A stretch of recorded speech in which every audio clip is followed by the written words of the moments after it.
Ini tadi sudah disampaikan oleh Pak Kabid, yang membuat kena, yang menyuruh melakukan kena, yang menggunakan surat palsu kena. Ini tadi sudah dibagi perannya masing-masing. Terus kemudian timbul pertanyaan, lalu bagaimana Pak yang sudah ratusan tadi?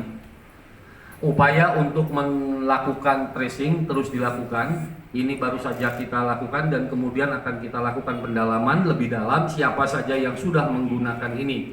Karena harus dipastikan apakah yang menggunakan ini benar-benar negatif atau tidak. Kita belum bisa pastikan. Pertanyaannya apakah itu bisa diterapkan ke dalam dikenakan pasal dan kemudian dilakukan upaya hukum? Jawabannya bisa dan sangat bisa. Contohnya yang ada di belakang saya sebagian adalah yang memesan dan yang menggunakan surat palsu. Lalu bagaimana yang belum? Kami akan lakukan pendalaman lebih lanjut kepada yang sudah memesan dan sudah menggunakan. Awalnya kita masih mendalami karena pengakuannya dia sendiri bahwa dia baru 11 surat mengeluarkan. Kemarin juga sama di Bandara Suta juga ada sekitar lebih dari 100 yang sudah dia keluarkan sejak Oktober. Nah, ini sejak November dia sudah mulai bermain, pengakuannya 11, tapi kami masih mendalami terus, ya.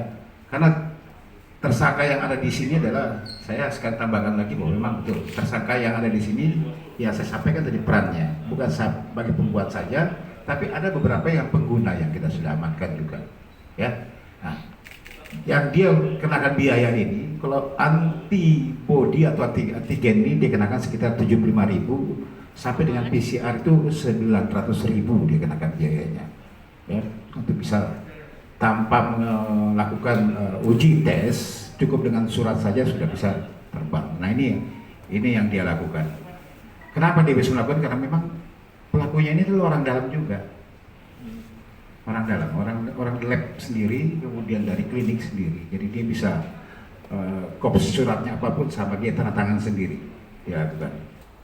Bahkan sempat terjadi adanya klaster pesawat yang terjadi di bandara, itu klaster pesawat. Sementara dari pihak bandara, dari pihak pemerintah sendiri sudah memang melakukan upaya, ya, upayanya dengan cara seperti apa? Ya, melakukan setiap penerbangan harus dilakukan dengan tes swab antigen atau PCR untuk menghindari terjadinya penyebaran COVID-19 di dalam pesawat.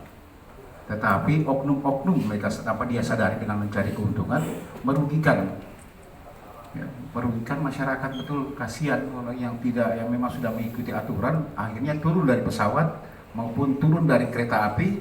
Yang terjadi adalah terjadi penyebaran di dalamnya. Nah, inilah orang-orang yang memang harus terus kita lakukan penindakan secara tegas, ya. Ini juga sama, 7 orang yang kita amankan dengan perannya masing-masing. Bahkan mereka ini tersangka, ada beberapa tersangka ini yang memang kerjanya adalah pegawai mereka di situ, pegawai di lab, kemudian juga ada pegawai di PT klinik DS, ya.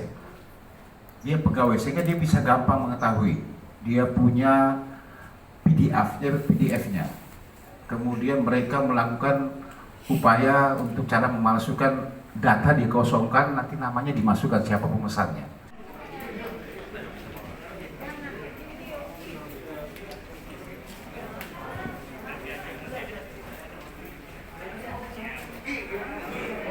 Jangan lupa subscribe ya.